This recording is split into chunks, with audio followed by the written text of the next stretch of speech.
Assalamualaikum warahmatullahi wabarakatuh. Kami dari kelompok 3 akan mempresentasikan mengenai konsep lead time supply chain management, di mana kelompok kami beranggotakan 3 orang. Pertama, saya sendiri, Sylvia Julianti, dengan NIM 18265022. Lalu ada rekan saya, Dini Nur Ajhari, dengan NIM 18265007, dan rekan kedua saya, Sonya Fitriani, dengan NIM 18265018. Kami dari jurusan Sistem Informasi, kelas non-reguler semester 6.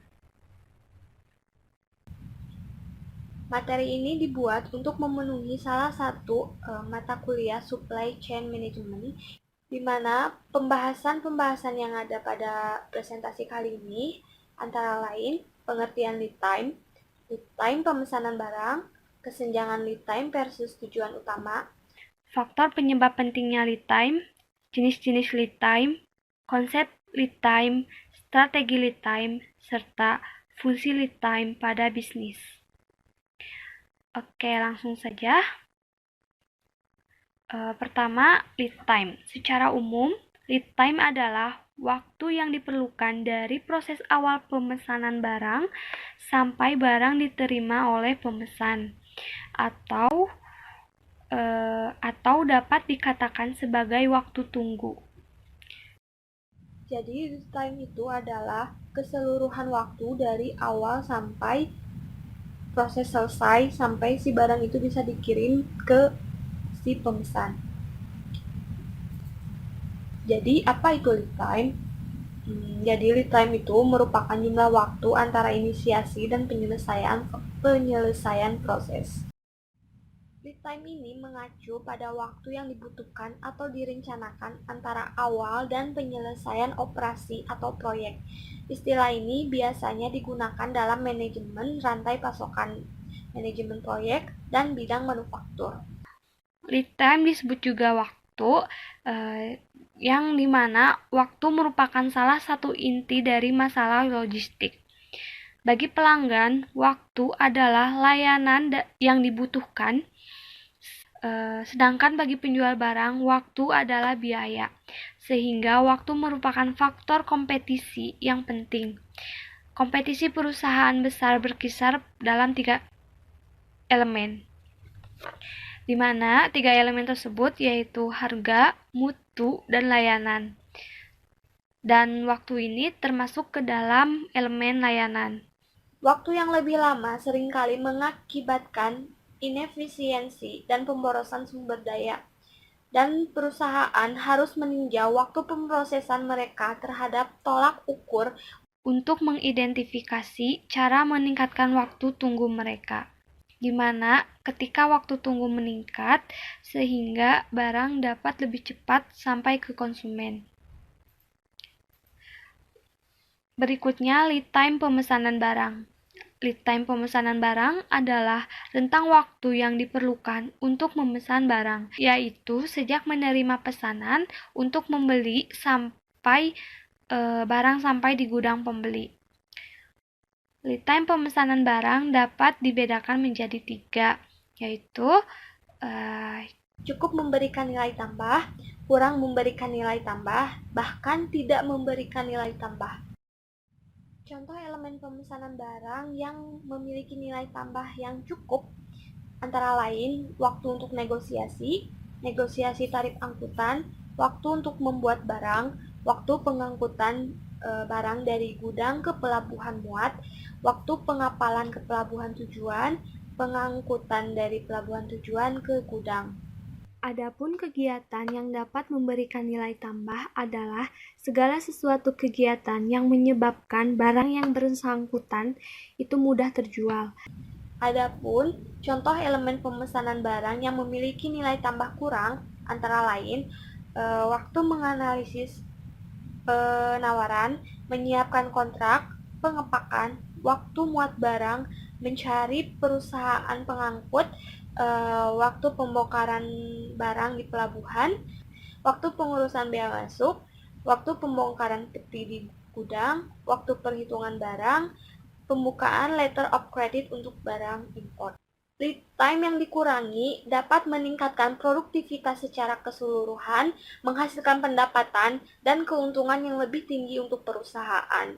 Dan contoh elemen pemesanan barang yang tidak memiliki nilai tambah adalah waktu mencari sumber pembelian, waktu mencari alat pengangkutan, waktu menunggu di gudang ekspedisi, waktu menunggu di gudang pelabuhan, waktu menunggu di pengiriman ke gudang penerima. Kegiatan yang tidak memberikan nilai tambah adalah kegiatan yang tidak menyebabkan barang terjual. Berikut proses lead time pemesanan barang. Di antaranya, pertama mencari sumber pembelian. Di sini kita mengevaluasi supplier yang akan kita tanyakan harga. Lalu kita meminta penawaran harga kepada supplier tersebut, di mana dari beberapa supplier ini akan menawarkan harga barang yang kita butuhkan. Lalu dari harga-harga tersebut kita evaluasi mana nih harga yang akan kita pakai. Setelah harga yang kita dapatkan dan kita tentukan kepada supplier apa, kita menegosiasi harga, berharap harga bisa turun ataupun mendapatkan cost down atau diskon dengan pembelian yang akan kita lakukan. Lalu selanjutnya membuat surat pesanan atau purchase order, di mana ketiga, membuat surat pesanan, di mana harga sudah disetujui oleh kedua belah pihak, maka si pemesan membuat pesanan dan si penerima pesanan segera menyiapkan barang. Lalu selanjutnya pengepakan untuk pengiriman, di mana pengiriman barang dari gudang ke pelabuhan penerima. Misalnya jika barang import, di mana kita sudah memesan barang dan barang sudah sedia untuk dikirim, maka si penerima pesanan akan mengirim barang tersebut ke pelabuhan untuk dikirim ke negara penerima. Lalu selanjutnya pembongkaran barang di pelabuhan penerima. Misalnya pengiriman barang dari pelabuhan penerima ke gudang pembeli. Jadi barang yang tadi sudah dikirim ke pelabuhan penerima dan setelah tiba di pelabuhan penerima, maka barang tersebut akan dikirim ke gudang pembeli serta akan dibongkar di gudang pembeli untuk dihitung apakah barang itu sudah sesuai dengan invoice ataupun surat jalan yang sudah disediakan sebelumnya atau di email. Lalu selanjutnya pembongkaran peti di gudang pembeli, di mana penerimaan dan perhitungan barang di gudang pembeli. Nah, seperti yang tadi saya sebutkan, setelah dibongkar, barang-barang tersebut itu akan dihitung kembali di gudang pembeli untuk mengecek kesesuaian. Kesenjangan lead time dengan tujuan utama supply chain management yang terdiri dari keterbatasan sumber yang andal, keterbatasan peraturan, deviasi lead time yang besar, deviasi permintaan yang besar, forecast yang kurang akurat, dan budaya perusahaan.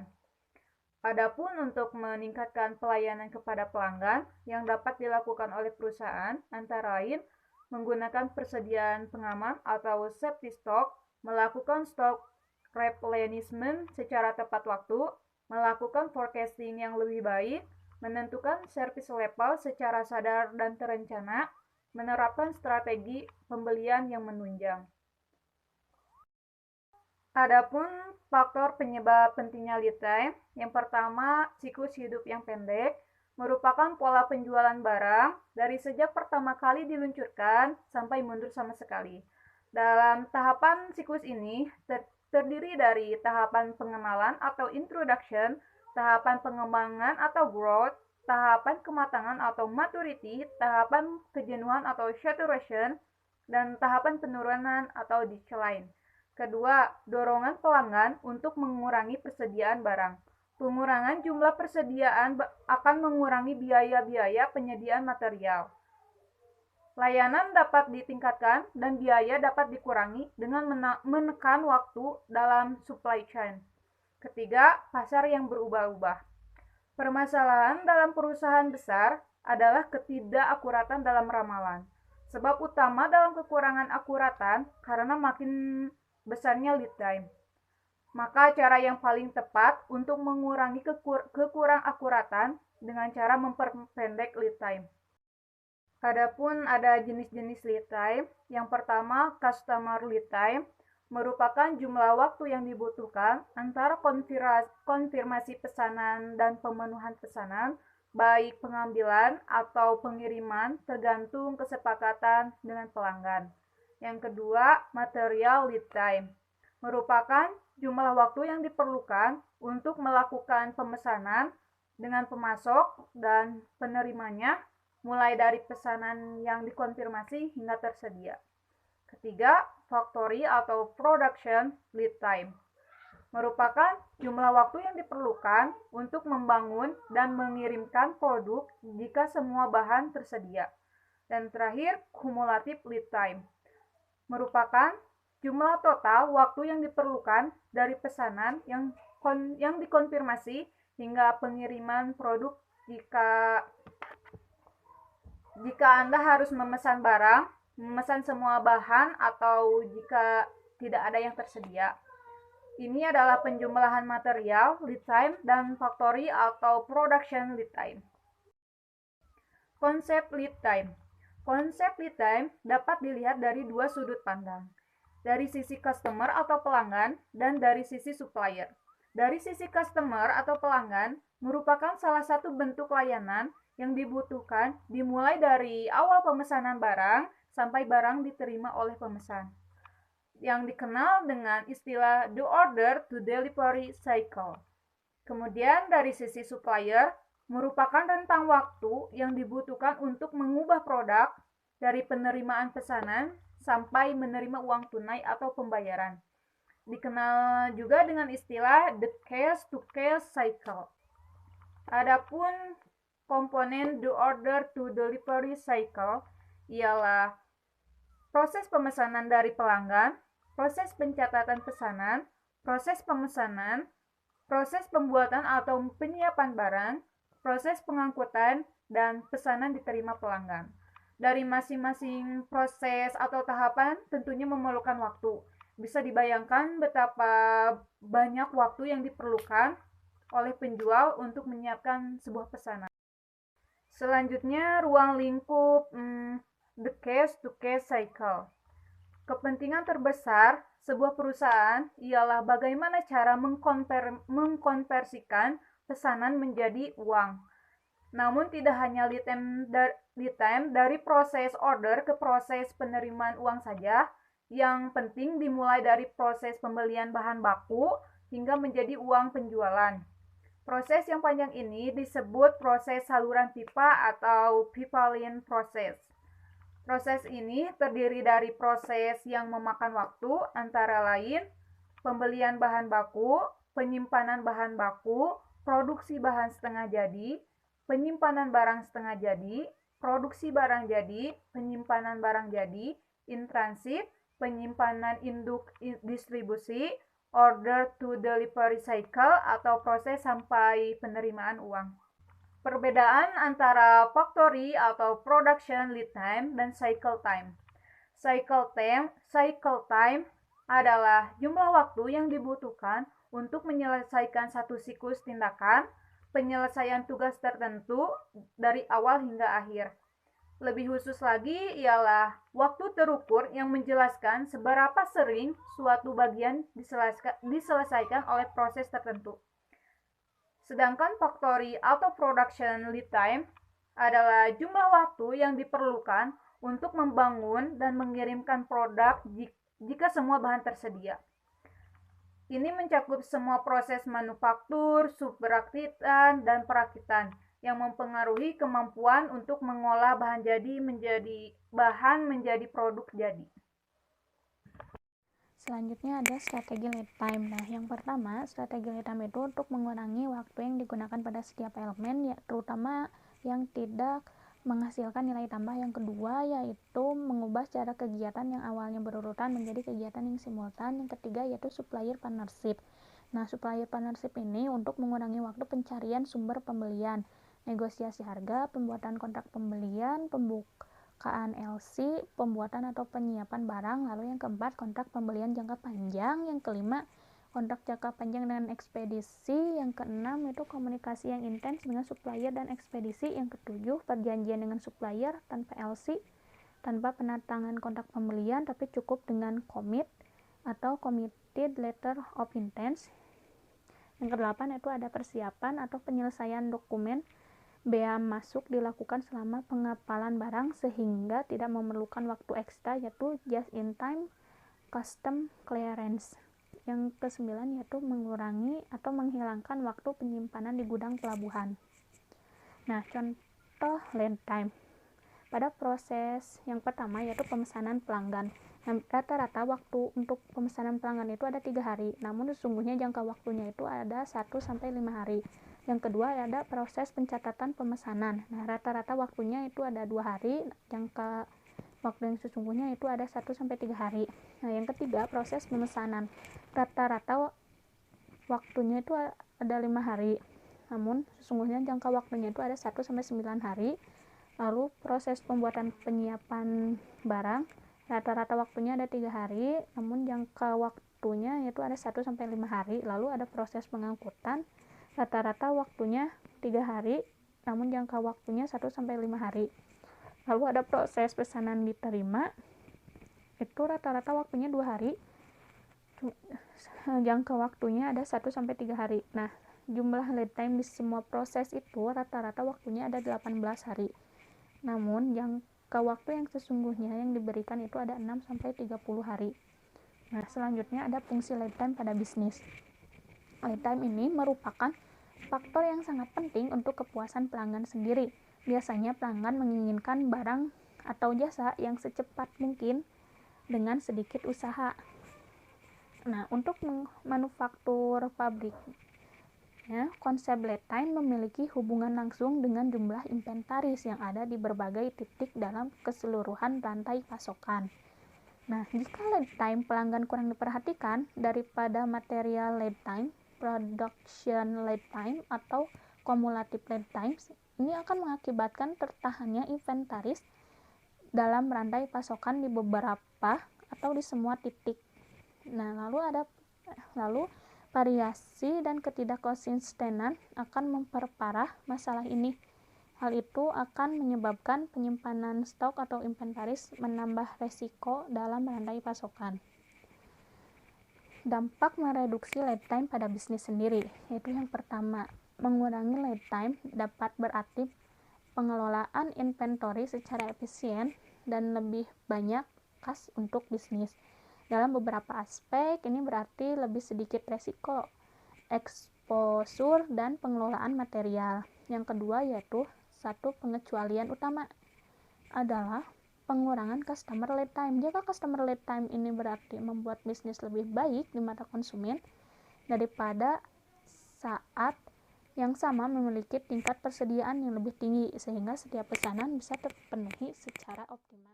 Cara mengurangi lead time pada proses inventory. Yang pertama yaitu kurangi aktivitas yang tidak menambah nilai. Perusahaan harus melakukan pemetaan aliran untuk mengidentifikasi aktivitas non-nilai tambah yang memperpanjang lead time.